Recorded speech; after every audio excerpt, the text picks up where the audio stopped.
Imagine you're working on a data processing task in Python with the poolers library, and you come across a tricky problem.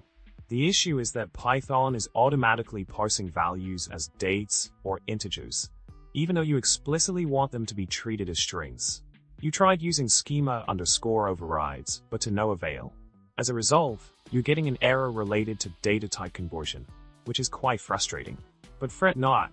There's a solution to this problem that involves a nifty parameter called infer underscore schema equals false.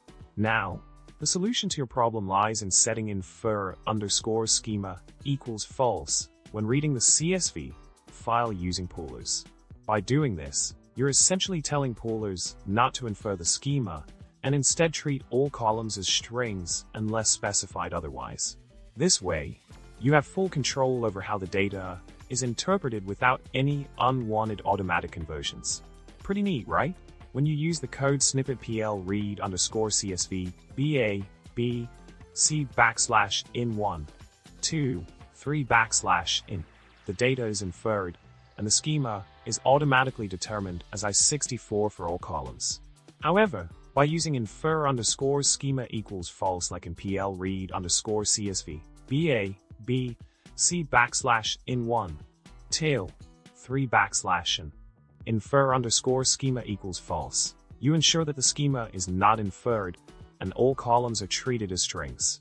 This way, you can avoid any surprises with data type conversions and maintain the integrity of your original data format.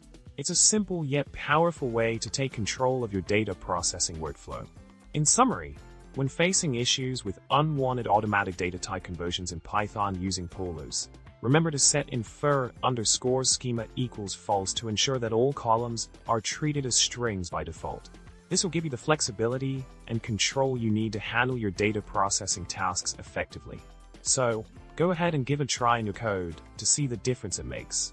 And with that, happy coding, stay curious, and don't forget to hit subscribe, like, and leave a comment below. Your support means the world.